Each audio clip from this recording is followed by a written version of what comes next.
So next है हमारा union के लिए। तो जिस तरह से दो सबस्पेस इंटरसेक्ट कर रहे थे उसी तरह से यूनियन भी होता है। फॉर एग्जांपल जैसे ये union means what, combined form. For example जैसे this is one of the subspace W1 and let's take another subspace W2. Okay, so the union means the combined form. This is the combined form. और यहाँ पे ये जो है इसको हम लोग डिनोट करेंगे इस पूरे एरिया को, ठीक है। The combined form is known as union. Okay, I hope you all were aware about the union. You have also read about it, so you have also known about the intersection, right? So let's talk about the theorem. The theorem is little different. For example, पहले क्या किया हमने, यहाँ पे दो subspace ले लिए थे तो उसका इंटरसेक्शन भी क्या आ गया था, सबस्पेस आ गया था। यहाँ पे थोड़ा सा अलग है ना, यहाँ पे थोड़ा सा अलग है। यहाँ पे ये नहीं बोलेंगे कि ये जो W1 W2 सबस्पेस है तो उनका यूनियन भी होगा सबस्पेस, ऐसा नहीं होता है, ठीक है। तो कैसा होता है फिर देखते हैं यहाँ पे ये। So here is the statement, theorem यहाँ पे लिखा है, ये बोल रहा है कि द यूनियन ऑफ टू सब स्पेसेस, ठीक है। यहाँ पे यूनियन की बात हो रही है, ध्यान रखना, यूनियन बताया ना अभी मैंने। तो यूनियन ऑफ टू सब स्पेसेस इज अ सब स्पेस, ठीक है। आगे देखना, if and only if one is contain in other. मतलब इसके कहने का क्या है, जो हमारा सब स्पेस होता है ना उनका यूनियन जो है वो भी सब स्पेस होगा। अभी मैंने बोला नहीं होगा, नॉर्मल सिचुएशन में नहीं होगा, ठीक है। यहाँ पे एक और कंडीशन लगा हुआ है, देखो क्या बोल रहा है, if and only if one is contain in other. One is contain मतलब कंटेन का मतलब उसके अंदर है। जैसे कि देखो यहाँ पे ये यहाँ पे स्पेस मेरा, ठीक है, V, ठीक है, वेक्टर स्पेस हमारा ओवर द फील्ड F। यहाँ पे एक मेरा सब स्पेस है W1, ठीक है, और यहीं पे एक सब स्पेस है इसी के अंदर W2, ठीक है। और ये समझ में आ रहा है, एक सब स्पेस है उसके अंदर ही कंटेन है दूसरा वाला भी, ठीक है। अगर ऐसा सिचुएशन है तो ही यूनियन बनाने पर, सॉरी यूनियन है ना, यूनियन बनाने पर, तो ही यूनियन बनाने पर वो जो है सब स्पेस बनेगा। तो दो सब स्पेसेस का यूनियन जो है वो सब स्पेस बन सकता है। कब? If one is contain in another, या तो ये इसके अंदर कंटेन हो जाए या तो दूसरा वाला पहले वाले के अंदर। अगर ऐसा है तो ही क्या होगा, वो सब स्पेस बनेगा। कौन? यूनियन, ठीक है। अदरवाइज नहीं बनेगा नॉर्मल सिचुएशन में। ओके, आई थिंक क्लियर है द स्टेटमेंट। तो यहाँ पे क्या है, प्रूफ इसका थोड़ा सा अलग है, देखते हैं इसका प्रूफ, ठीक है। तो यहाँ पे क्या बोल रहा है, let VF be a vector space and W1 and W2 be two spaces of VF, ठीक है। तो यहाँ पे बिल्कुल वैसे ही हम लोग क्या करेंगे, दो स्पेसेस ले लेंगे और फिर उसके बाद क्या बोला जा रहा है, first let us suppose that W1 is a contain in W2। Theorem के अकॉर्डिंग क्या बोला जा रहा है कि जो स्पेस होना चाहिए वो कंटेन होना चाहिए। कंटेन मतलब समझ रहे होगे, एक के अंदर दूसरा, ठीक है। तो उसी तरह का होना चाहिए, तभी हम लोग इस थ्योरम को प्रूव कर पाएंगे। तो जब हम लोग को सपोज करना है ना, ये लिखा है ना कंडीशन, उसके अकॉर्डिंग चल रहे हैं, ठीक है। तो दो सब स्पेस ले लिए और मानेंगे ये कि एक दूसरे के अंदर कंटेन है। तो यहाँ देखो क्या लिखा है, let us suppose that W1 is contain in W2 and W2 is contain in W1, और करके लिखा हुआ है, ठीक है ना। देन अब ध्यान से सुनना, क्या बोला जा रहा है, देन अगर ऐसा है क्या, W1 W2 के अंदर कंटेन है या W2 W1 के अंदर कंटेन है, दोनों में से कोई एक हो सकता है, ठीक है। दोनों में से कोई एक ही पॉसिबल है, दोनों एक दूसरे के अंदर कंटेन हो, ऐसा है क्या, नहीं हो सकता, इसीलिए और लगा हुआ है। तो यहाँ पे क्या है, then W1 intersection W2, sorry W1 ये यूनियन है, union W2 is equals to W2 और W1। ये समझ में आ रहा है। देखो जैसे मैं क्या बोल रही हूँ यहाँ पे, मैंने यहाँ पे लिया था ये W1 ले लिया था, ये W2 ले लिया था, और मैं बोल रही थी कि एक दूसरे के अंदर कंटेन है। मैं बोल देती हूँ कि W2 जो है ये कंटेन है W1 के अंदर। तो कौन छोटा हुआ और कौन बड़ा हुआ? W1 छोटा हो गया, W1 जो है वो बड़ा हो गया। अगर मैं इन दोनों का यूनियन बनाऊँ ऐसे, union means the joint form, है ना।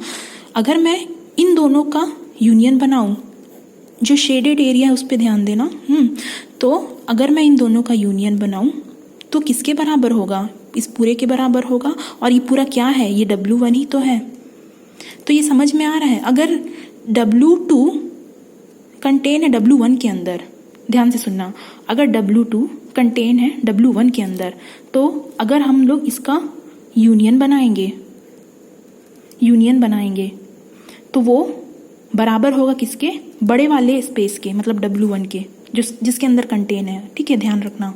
अगर W1 कंटेन है W2 के अंदर, W1 कंटेन है W2 के अंदर, तब जब यूनियन बनाएंगे तो वो बराबर होगा किसके? बड़े वाले स्पेस के, यानी W2 के। ये समझ में आ रही है ये चीज़? ठीक है ना। तो वही चीज़ यहाँ पे लिखा गया है। तो नेक्स्ट देखते हैं, यहाँ पे देखना, वही चीज़ लिखा गया है। Then W1 union W2 is equals to W2, और W1 मतलब या तो अगर ये इसके अंदर कंटेन है या फिर ये इसके अंदर कंटेन है, तो दोनों में से एक पॉसिबिलिटी बन सकती है, जैसा अभी बताया मैंने। Therefore W1 union W2 is also a subspace of VF since W1 W2 are subspaces. समझ में आ रही है चीज़ें? कहने का मतलब क्या बोल रहा है ये? अब यहाँ पे मैंने बताया कि अगर एक दूसरे के अंडर कंटेन है तो यूनियन जब बनाएंगे हम लोग, तो यूनियन क्या मिलेगा? या तो W1 मिलेगा, या तो W1 मिलेगा, नहीं तो W2 मिलेगा। या तो W1 मिलेगा या तो W2 मिलेगा। कब? जब यूनियन बनाएंगे तब। ठीक है, अगर इस सिचुएशन में है तो। ठीक है, और ये W1 W2 क्या है? दोनों सब स्पेस ही तो है, राइट? सब स्पेस ही तो है। तो बिल्कुल क्लियर है एक ही लाइन में कि अगर एक सब स्पेस दूसरे के अंदर कंटेन है, तो जब उसका यूनियन बनाएंगे तो वो वापस से हमको सब स्पेस मिल जाएगा, क्योंकि वो तो W1 या W2 के बराबर ही आएगा ना। तो वापस से हमको क्या मिल जाएगा? वापस से हमको सब स्पेस मिल जाएगा। So the union will become the sub space. Very easy. तो अब उसके बाद देखना है यहाँ पे कन्वर्स पार्ट। ठीक है, ये एक लाइन में क्लियर है बिल्कुल ये थ्योरम। ठीक है, आई होप ये क्लियर होगा। नेक्स्ट यहाँ पे कन्वर्स पार्ट देखते हैं। कन्वर्स पार्ट में करना क्या है? उल्टा काम करते हैं। उसमें हम लोग क्या करेंगे? देखो, पहले रिवर्स लेके चलेंगे। देखना यहाँ पे, late W1 union W2 be a subspace of VF, then we are to prove that W1 is contain in W2 और W2 is contain in W1। समझ में आ रहा है? जैसे कि यहाँ पे क्या लिखा हुआ है, अभी क्या किए थे? थ्योरम का स्टेटमेंट एक बार पढ़ते हैं, क्लियर होगा, है ना। द यूनियन ऑफ टू सब स्पेसेस इज अ सब space if and only if one is contain in another. ठीक है, तो जो यूनियन होगा वो सब स्पेस होगा इफ एंड ओनली इफ, यदि और केवल यदि एक जो है वो दूसरे के अंदर कंटेन है तो हम लोग क्या किए थे यहाँ पे सबसे पहले मान लिए थे कंटेन है। ठीक है, एक्चुअली है, ऐसा मान लिए थे। फिर उसके बाद मानने के बाद वो ऑटोमेटिकली एकदम इजीली वो आ गया था सब स्पेस। ठीक है, यहाँ उल्टा करेंगे, यहाँ ये चीज़ नहीं मानेंगे, ये जो यहाँ माने थे वो नहीं मानेंगे, ये लेके आएंगे। ठीक है, ये लेके आएंगे कि one is contain in another. ठीक है, ये चीज़ क्लियर है। तो मानेंगे क्या? फिर सबसे पहले ये मानेंगे कि ये जो है ये एक्चुअली सब स्पेस है। ठीक है, ये मान के चलेंगे, ये लेके आएंगे, ध्यान रहे। तो वही कर रहे हैं, W1 union W2 be a subspace of VF, then we are to prove that W1 is a subset of W2 और W2 is subset of W1। Clear है ये चीज़? क्या लाना है? ठीक है, we shall prove it by contradiction. Contradiction means last में false statement हो जाता है, तो कॉन्ट्राडिक्शन होता है वो। तो नेक्स्ट क्या लिखा हुआ है? Suppose that W1 is not a subspace of W2 and W2 is not a subspace of W1। हम यहाँ पे कॉन्ट्राडिक्ट मान के चल रहे हैं, लाना क्या है एक्चुअली में, ये लाना है ना कि है मतलब W1 इसका सबसेट है या सब स्पेस है, मतलब इसके अंदर आ रहा है, ये इसके अंदर आ रहा है, तो हम इसका रिवर्स मान लेते, उल्टा मान लेते हैं कि ऐसा नहीं है। तो ये देखो लिखा है नहीं है, ठीक है। Suppose W1 is not subspace of W2 and W2 is not a subspace of W1। Clear? Since W1 is not a subspace of W2, इसी चीज को ले लिए, that implies what? If we take an element alpha in W1, alpha will not belongs to W2। क्या बोल रहे हैं कि W1 जो है कंटेन नहीं है W2 में। इसका मतलब क्या हुआ? इसका मतलब ये हुआ कि अगर एक एलिमेंट हम W1 में लें तो वो एलिमेंट W2 में नहीं होगा, क्योंकि वो कंटेन नहीं है ना उसमें। इसीलिए कंटेन मतलब ये इसके अंदर है, ऐसे कर दिए, कंटेन नहीं है तो फिर ऐसा होगा क्या? ये बिल्कुल सही लिखा हुआ है, ठीक है।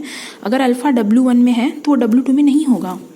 सिमिलरली रिवर्स उसका सही है, अगर W2 कंटेन नहीं है W1 में तो for there exist a beta belongs to W2 and beta does not belongs to W1।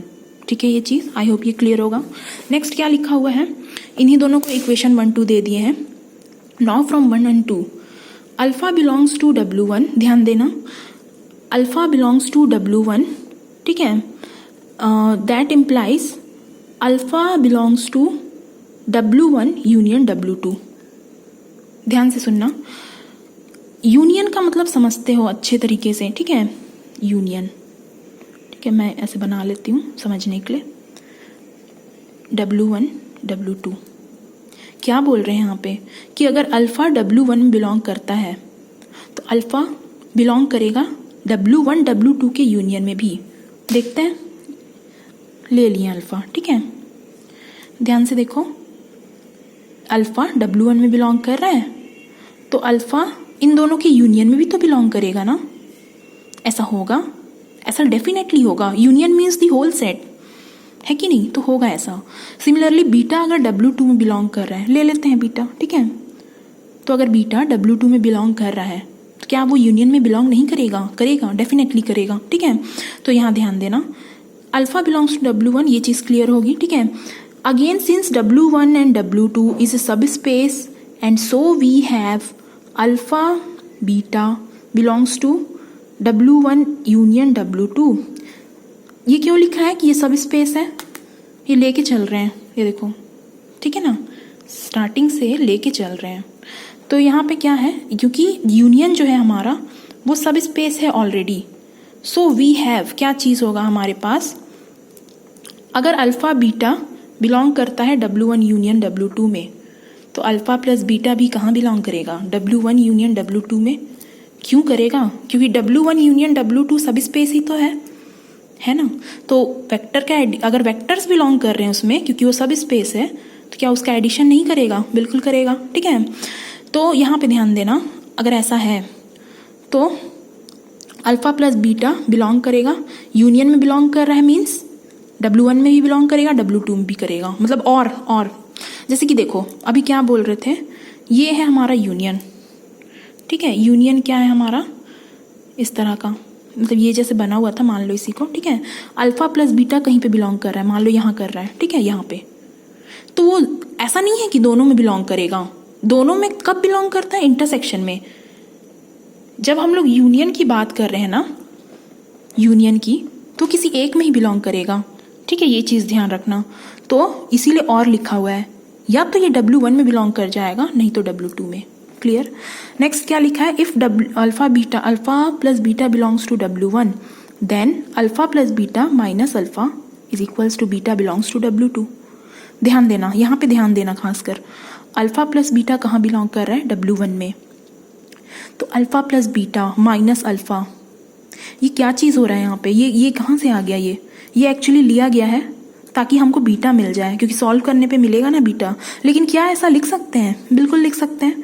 Alpha plus beta कोई वेक्टर है हमारा, कहाँ पे? W1 में। अल्फा भी कोई वेक्टर है हमारा, कहाँ पे? W1 में। तो इन दोनों का देखना, अल्फा कोई वेक्टर है W1 में, तो माइनस अल्फा भी कहाँ होगा मौजूद? ये तो इसका एडिटिव इनवर्स है ना, तो कहाँ मौजूद होगा? उसी में, W1 में ही होगा। है कि नहीं। अब ये दोनों को ऐड कर दिए हैं, यहाँ पे एक्चुअली वही किए हैं, देखो alpha plus beta plus minus alpha, बाप यही चीज़ मिलेगा। सॉल्व करेंगे क्या मिलेगा, बीटा मिल जाएगा। बीटा ये कहाँ बिलोंग करेगा, ये कहाँ बिलोंग करेगी, ये चीज़ W1 में ही तो बिलोंग करेगी, क्योंकि W1 में ही तो चल रहे हैं ना। अल्फ़ा प्लस बीटा लिए हैं, फिर अल्फ़ा लिए हैं, कहाँ लिए हैं, W1 में लिए हैं, उनका एडिशन भी वहीं बिलोंग करेगा। मीन्स बीटा बिलोंग कर जाएगा W1 में, ठीक है, जो कि यहाँ पे कॉन्ट्राडिक्ट कर रहा है। देख लो यहाँ पे क्या आया है, beta belongs to W1, contradict कर रहा है ना किसको, इसको, सेकेंड वाले स्टेटमेंट को। मीन्स ये चीज़ गलत है, ठीक है, ऐसा नहीं होगा, ठीक है, ये चीज़ क्लियर है। From 2 we see that beta belongs does not belongs to W1 which is a contradiction, ठीक है ना, ये नहीं होगा, मतलब कॉन्ट्राडिक्शन आ गया ना, तो ये नहीं होगा। तो क्या चीज़ गलत है, ये गलत लेके चल रहे हैं, मतलब ये कि या तो W1 कंटेन होगा ही W2 में, या तो W2 कंटेन होगा W1 में, ना हो ऐसा नहीं हो सकता, ना हो ऐसा नहीं हो सकता, कॉन्ट्राडिक्शन आ चुका है, ठीक है। तो ये चीज़ था यहाँ पे, ये गलत हो गया है, तो यहाँ से कॉन्ट्राडिक्शन हमारा प्रूफ होता है।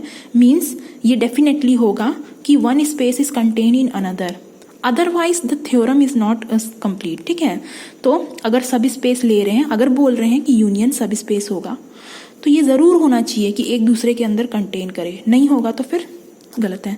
तो हैंस इधर W1 is subset of W2 और W2 is subset of W1। I hope the theorem is clear, है ना। और ठीक है, तो अगर समझ में आ गया हो तो इसको करना है, और ये भी काफ़ी इम्पॉर्टेंट है। तो 2 इम्पॉर्टेंट थ्योरम्स जो हैं वो कराए हैं मैंने, आगे और भी करेंगे, ये पूरा यूनिट कंप्लीट करेंगे, 5th यूनिट भी पूरा कंप्लीट करेंगे, तो ऑलमोस्ट हाफ सिलेबस आप लोगों का कवर हो जाएगा अलजेब्रा का, ठीक है।